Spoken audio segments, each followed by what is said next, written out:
Hello and welcome back to Blake's Den, and in this video I'm going to fit a pancake air filter to the A series engine in my Turner Ranger mini based tractor. Let's make a start.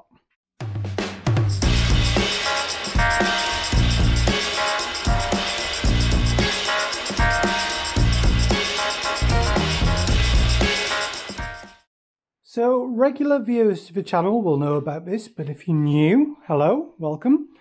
So this is a Turner Ranger.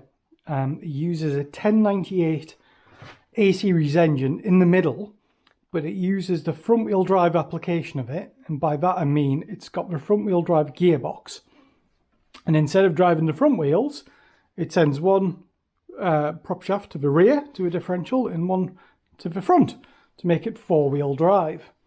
So yeah, it's quite a weird setup and it's quite a weird little thing, but yeah, I've got loads more videos about this on my channel. So today I'm going to replace the original air filter with that pancake type. So why am I doing this? Well, the original air filter on this is like, I think it's off a Morris Minor, and it doesn't actually fit that well. I bought a replacement filter for it, and yeah, I just couldn't get it to seal right, and yeah, something's not quite right. The air filter is quite dirty, but it's quite dirty on the inside as well as the outside, so it suggests that something's not sealing right at all. So and I've had problems with the carburettor on this, with dirt getting in there, and it's sort of not wanting to rev and generally just being a bit not good. So I'm going to put that pancake filter on instead, and hopefully that'll improve matters. Now, this method should be pretty much the same as if you were doing it on any longitudinally mounted A series engine, so Morris Minor, MG Midget, Marina, Ital, sort of that sort of thing, because you have plenty of space. But if you've got a transverse A series engine, front wheel drive, such as a Metro, a Mini, Austin 1100, you might come across a problem, and I'll show you what that problem is. As if by magic, we've got a Mini here. This is Project Designer, for those who don't know, which is a 1989 Austin Mini that I'm currently working on. So if I just take the standard air filter off this, you see the carburettor here, and then you've got this 90-degree elbow, because the carburettor is right up against the bulkhead. So you would have to take this 90-degree elbow off and then get the pancake filter to fit on the back. Sometimes you can get clearance issues to the firewall, particularly if you've got the sound deadening like I've got here. I think it'd be really tricky to fit it in, so just remember that before you go away and buy your air filter. Make sure it's going to fit first. So installation of this is quite straightforward. This is the kit I bought. I'll put a link down below to what it is. Comes with the gasket and the bolts. Not all the kits do. What you have to do, you've got to remove this plate off the carburettor first, because you don't need this big long threaded piece, which to be honest looks like it's been modified anyway. So we'll whiz off those two bolts, and then that assembly should just come straight off. So these are both 1/2-inch bolts. So yeah, shouldn't be super tight, and there we are. Yeah, coming off already, which is good. So let's whiz that off.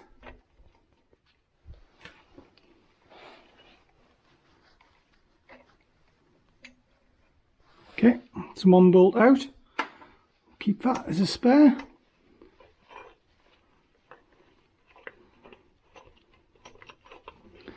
And then that's the other bolt out, and the big plate on the front of the carburettor. So the gasket I've got of the kit needs to go on that face there.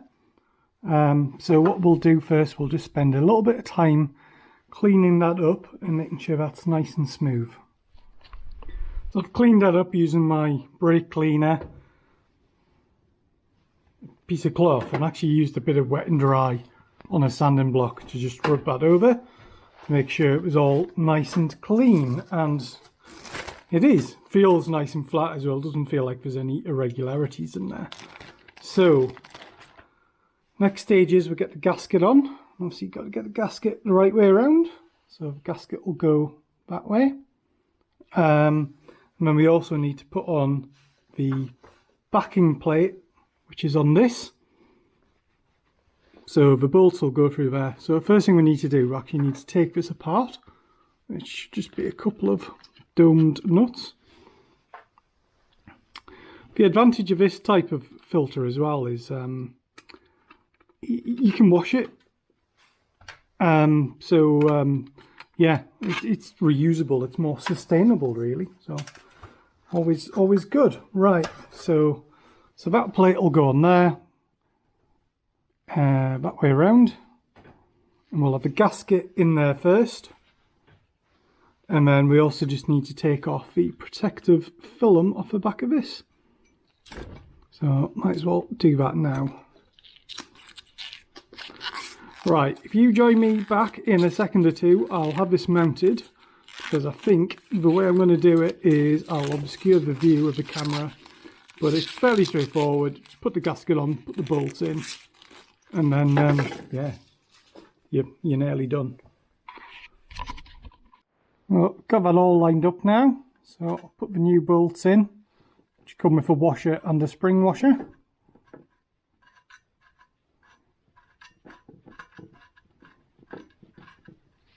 So yeah, I'll just get that started off. A little bit of jiggling to get the gasket in the right place.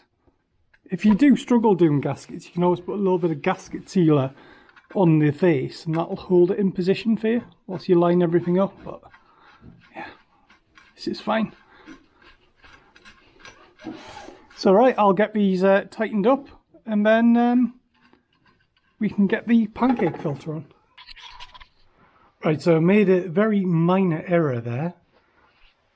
This bolt you've got to put through first, because of the carburettor float, but I could just about get my hand in to tighten that up, so which is good. So now I'm going to put my filter on, which looks a bit misshapen already, but it'll be fine. And then big plate goes on, and we'll take the protective film off that as well.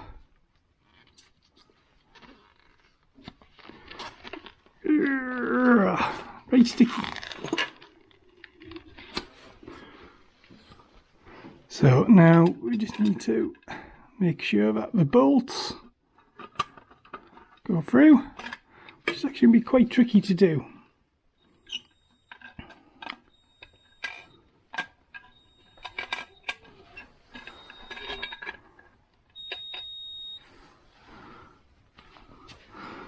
So there's two bolts and you need to get each of them through. So what I'm going to do that one first.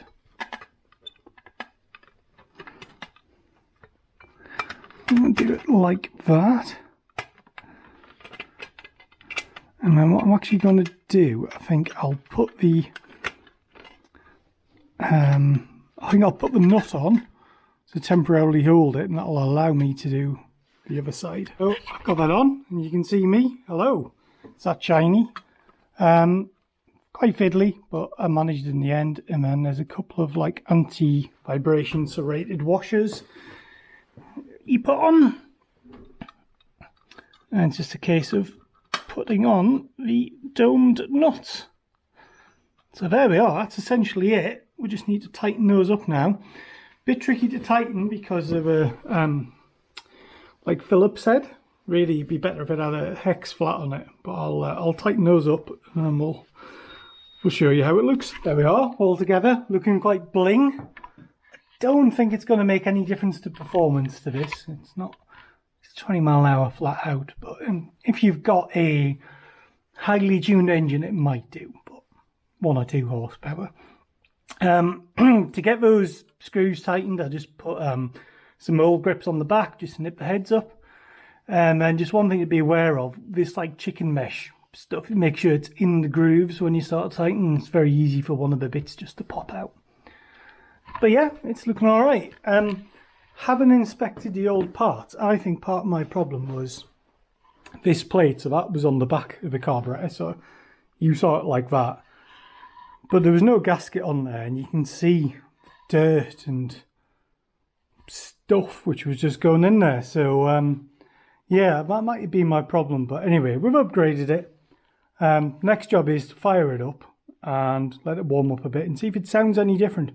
I suspect it won't, only because this has like half an exhaust system, so the headers come down and then it goes to there. So I think it'll still be loud, it'll still be noisy. I don't think I'll have any induction roar, but let me pull it outside and we'll see what it sounds like. It is running. Of course, as soon as I pull it outside, it starts to rain. But I'll just quickly show you the instruments. So we've got really good oil pressure. Probably a bit too high, to be honest. Good charge. Not quite up to temperature yet, but let's give it a quick flip of the throttle. It's got a hand throttle.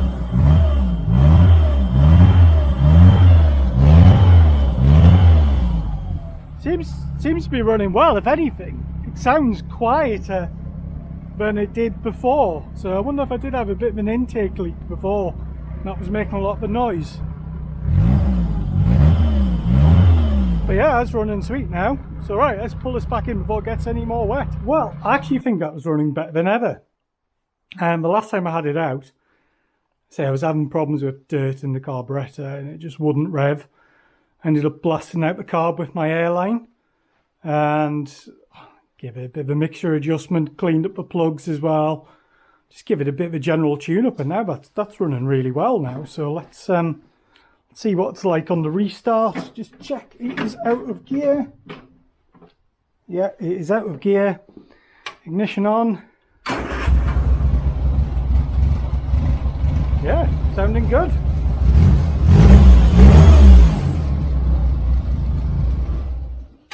If anything, it's a bit poppier, a bit more sportier. Which is not a bad thing, but it's not exactly a sports car, is it? So thank you for watching. I hope you liked that video. I hope you found it useful, that you can change your air filter on your A series engine. It's fairly straightforward to do. If it has been helpful, let me know in the comments below. I'd love to know. So once again, thank you for watching. Don't forget to press the like button if you've liked this video. Drop your comments below and don't forget to subscribe. And I'll see you in the next video. Bye for now.